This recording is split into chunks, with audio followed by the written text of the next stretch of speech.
Okay, Leroy, this next segment is called Perfection, and it's going to be a good one because it's about a guy that we talked about just a few weeks ago, Sandy Koufax. And But is it really about Sandy Koufax? Well, no. I mean, yes, it is.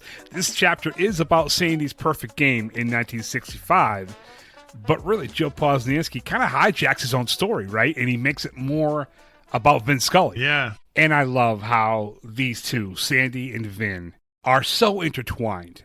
Not only in this story, but it's kind of like they were meant to be paired up in the beautiful world of baseball. Sandy, the great pitcher, where the mound was his home, and Vin Scully, the phenomenal, maybe the greatest ever baseball broadcaster. And he was with the Dodgers for like 60 years or something? Oh, yeah. Since before they moved to Los Angeles, right? Yeah, that's true. He was with the Dodgers in Brooklyn. Yep. Yeah. He was awarded the Ford Frick Award. Vin Scully was, which is an award given to someone that has been deemed a valuable contributor, a major contributor to the game of baseball. And I think we can all agree that Vin Scully very easily fits that description. So yeah, this chapter is about Sandy Koufax's fourth no-hitter. Perfect game. Yeah, he caps his no-hitter run with a perfect game. But as I said a moment ago, Joe Posnanski really takes a different approach on this night in Los Angeles and uses it as an opportunity. I mean, look, he doesn't take anything away from Koufax, but he wants to highlight how special Vin Scully is, as well as how special Sandy Koufax is. Yeah, when I opened the book and I saw that this chapter was Perfection, September 9th, 1965, I knew immediately who I thought it was about, which was 65, that's Sandy Koufax. Right. But it didn't turn out that way, and I thought that was a really brilliant touch, is that, Sandy Koufax perfection, but moreover, which I think the meat of this story is, it's about Sandy, but it's about Vin Scully and the perfection of his craft and what he does. And John, let me tell you, all the listeners know, I grew up in Southern California, and I think we're going to listen to this segment that Posnanski covers in this chapter, right? And give the listeners rather than try and read it back to them, we should just let Vin Scully do the singing here, right? Absolutely. Yes. Yeah, we are. I want to play the entire ninth inning of this perfect game because in this chapter, it's what Posnanski does. What he does is he wrote out word for word the broadcast of Vin Scully, and then in between certain spots, Posnanski would add in, his own little commentary. So what we'll do is we'll talk a little bit about it here, and then we'll play the whole clip, which is 8 minutes of that ninth inning, and then we'll come back and talk about it a little bit more after that's done. Yeah. But now listen, if you didn't know who Vin Scully was, this might be one of the most driest, boring chapters ever. But if you know Vin Scully and have heard him, you read the words in the chapter and you can hear in your head exactly what Vince is saying and the way he's saying it. Like, you can hear it. And like I said, Vin Scully is not just a baseball voice to me. When you're a child growing up in 1970s Los Angeles, the voice of Vin Scully is part of the music that's the background to washing the car. It's part of the poet that's speaking at the beach outing. It's part of the voice. It's part of the echoes coming from the scout camp out or the night that you spent up all sick with the flu.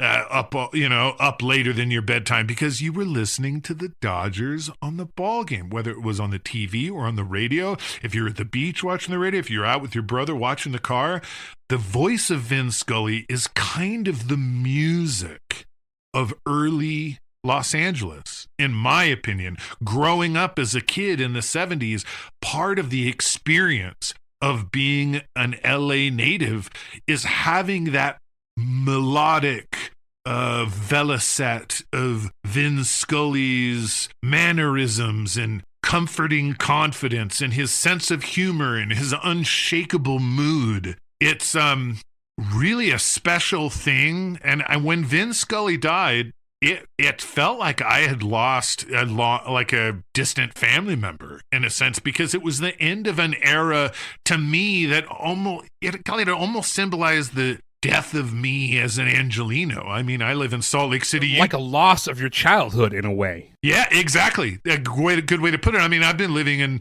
Salt Lake City, Utah for 30 years, but still my inner child, it will always be, thinking Los Angeles was the center of the universe. And so I just wanted to add that, like, if you know Vince Scully and you've heard this, then this segment is going to be really special to you, because I don't think there's anybody in the game, and I'm obviously biased, but I can't think of anybody in the game who did it better than Vin. Oh, I completely agree.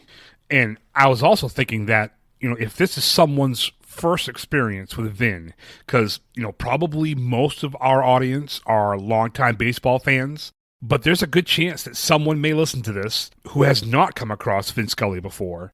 And if that's the case, and this audio that we're about to play is the first time that you're hearing him, just take it all in, because this is as good as it gets in baseball broadcasting. And, I hope that you'll come away after hearing this with the understanding that, yeah, this guy was a cut above everybody else. Yeah. So we're going to play it now. Here is the 9th inning of the Sandy Koufax perfect game from 1965 with Vin Scully calling the game. 3 times in his sensational career has Sandy Koufax walked out to the mound to pitch a fateful ninth, where he turned in a no-hitter. But tonight, September the 9th, 1965, he made the toughest walk of his career, I'm sure, because through 8 innings, he has pitched a perfect game. He has struck out 11. He has retired 24 consecutive batters. And the first man he will look at is catcher Chris Krug, big right-hand hitter. Fly to center, grounded to short. Dick Tracewski is now at second base, and Koufax ready and delivers. Curve ball for a strike.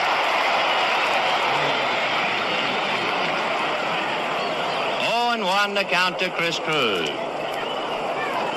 Out on deck to pinch hit is one of the men we mentioned earlier as a possible Joey Amalfitano. Here's the strike 1 pitch to Krug. Fastball swung on and missed. Strike 2. And you can almost taste the pressure now.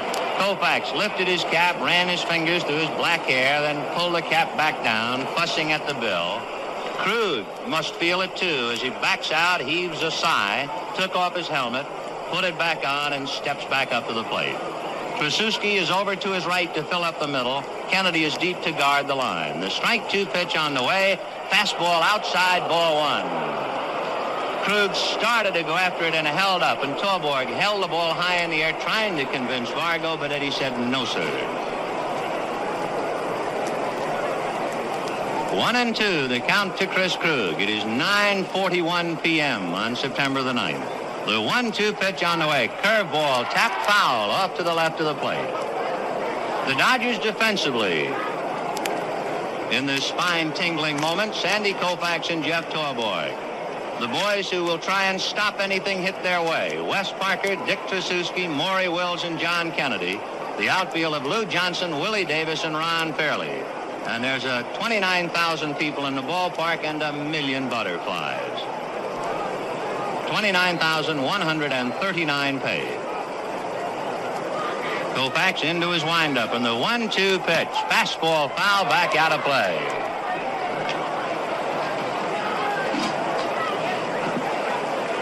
In the Dodger dugout, Al Ferrara gets up and walks down near the runway. And it begins to get tough to be a teammate and sit in the dugout and have to watch. Sandy, back of the rubber, now toes it. All the boys in the bullpen straining to get a better look as they look through the wire fence in left field. 1-2, the count to Chris Krug. Koufax feet together, now to his windup in the 1-2 pitch. Fastball outside, ball 2. A lot of people in the ballpark now are starting to see the pitches with their heart. The pitch was outside. Torborg tried to pull it over the plate, but Vargo, an experienced umpire, wouldn't go for it. 2-2, the count to Chris Krug. Sandy reading signs into his windup 2-2 pitch. Fastball got him swinging.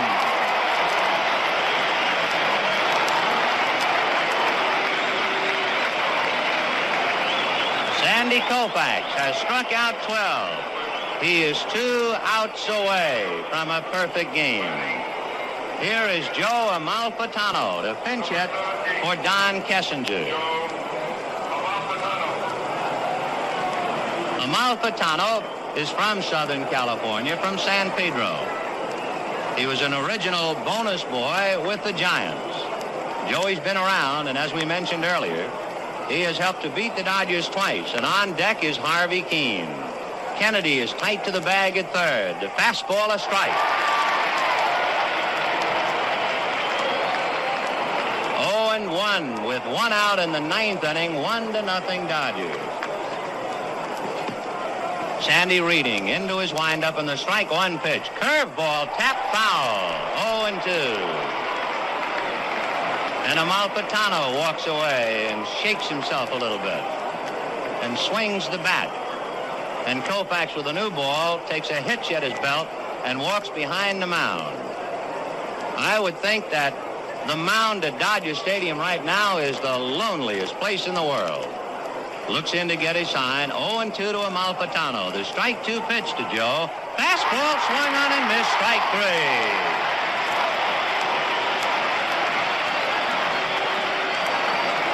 He is 1 out away from the promised land. And Harvey Keene is coming up.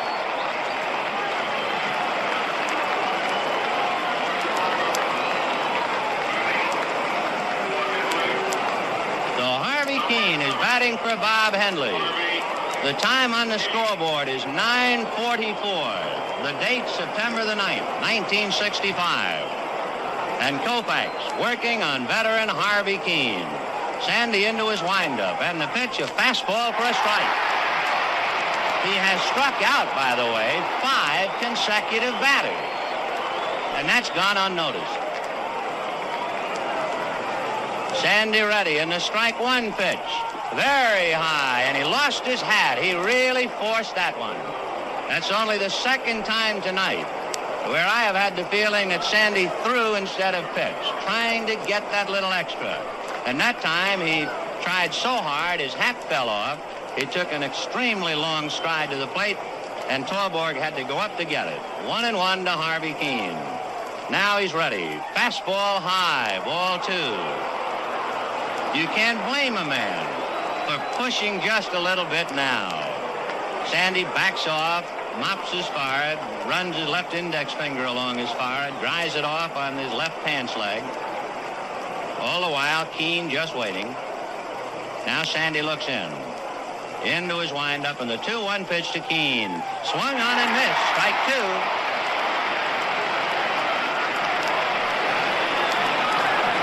It is 9:46 p.m. 2-2 to Harvey Keene. 1 strike away. Sandy into his windup. Here's the pitch. Swung on and missed. A perfect game.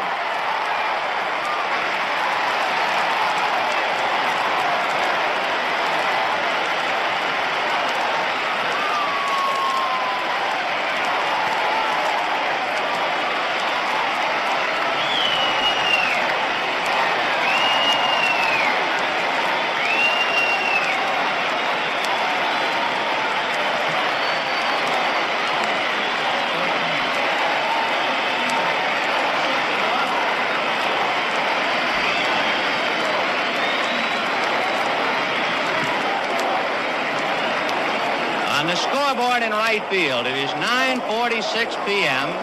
in the city of the Angels, Los Angeles, California. And a crowd of 29,139 just sitting in to see the only pitcher in baseball history to hurl 4 no-hit, no-run games. He has done it 4 straight years, and now he capped it on his 4th no-hitter. He made it a perfect game. And Sandy Koufax, whose name will always remind you of strikeouts, did it with a flourish. He struck out the last 6 consecutive batters. So he wrote his name in capital letters in the record books, that K stands out even more than the OUFAX. Just amazing. And again, Vince Scully, genius play-by-play. Sandy Koufax with a special moment there that the Los Angeles crowd gets to witness. Only 24 perfect games, Leroy, in Major League history, dating back 145 years. And that one by Koufax was only the 8th at the time. So pretty incredible moment. And of course, Vince Scully just on the money with the call. Yeah. I love the line, you can almost taste the pressure now. Yep. And I'll tell you another genius of Vin, too. He knew when to shut up. Mm-hmm. A lot of these modern announcers, and it's the thing that one of the things that my wife just, listen, honey, if we're going to watch the ball game, can we turn the radio on or just listen? Because I just can't listen to these guys yak and yak and yak. And they'll never allow there to be a moment that they don't talk over or feel like they have to narrate over. And one of the beauties about Vin is he knew when to just be quiet and allow the sounds of the game to be heard and to allow a moment for reflection. I think there's 38 seconds of silence in that broadcast. Yep, that's where right. It's just left for the listener to take in the awesome silence of nothing being said and to have their own thoughts and their own feelings without being herded around by the talking head. And I think Vince was just a master at knowing just the perfect touch of when to speak, when to be funny, when not to say anything, when to be dire, an absolute master of his craft. And I'm sure Vince is in the Hall of Fame. You know, we do this podcast, you and I, Leroy, we do this because we love the history of the game. And part of that history is that baseball has been a radio sport for so long. And it's such a perfect part of the game. Just turning on the radio and listening to broadcasters talk about, you know, a red bill on a blue cap and a red button on the top and the logo on the sleeve and the stripe down the side of the pants. All of the tiny little details that you don't catch from watching on TV, and the TV broadcasters won't talk like that because you can see. So it's a different perspective or a different experience. Yeah. Well, he'll tell you that the ball cap bill was red, but then he'll suddenly go off into a historical story of how the red bill got incorporated into the uniform, and it made it interesting, too, to where you can be 11 years old and listening to it like, yeah. Oh, wow. He's just a magician. Like, you're completely hypnotized by that. Yeah, so by good. That tone of, and his Midwestern mannerism. It's just. And to use the quote from Moneyball, how can you not be romantic about baseball? I think I got to give him credit. Like, one of the, what charmed me and romanced me and seduced me into the sport is the epic narration of a man who knew the sport inside and out and look, Vin, in the way he presented the game, it elicited the emotions that you're supposed to feel about baseball, which is recollection, appreciation, admiration, reverence, jubilation, but never over the top, never profane, never vulgar, but never overly simple. There was a modest sophistication to Vince, delivered in the mannerisms of a perfect gentleman, but also that uncle that you can never get enough of, that you always hope comes to the family picnic. It's just, I mean, I can't go on enough about Vin, but he's got a special, special place in my heart. Absolutely love Vince Scully, and for that, I really kind of loved this chapter, and I really appreciated what Poznansky did of kind of giving you the curveball, thinking we're going to be talking about Sandy, which we were, but really this is about a whole nother form of perfection, and maybe it's not just Sandy Koufax's perfection or Vin Scully's perfection, but maybe the perfection we're talking about here is the perfection of the game. We're talking about a perfect game, but it wasn't just that one September day in 1965. We're talking about our perfect game, the perfect game, and it's the players and it's the personalities that come along with it and the history and the stories that just really make it something that we all want to wrap our arms around and celebrate. Beautiful, beautiful chapter. Great work by Poznansky. I absolutely loved it. For more segments like this, check out our full episodes on any podcast platform. We are the Baseball Book Club. Thanks for listening.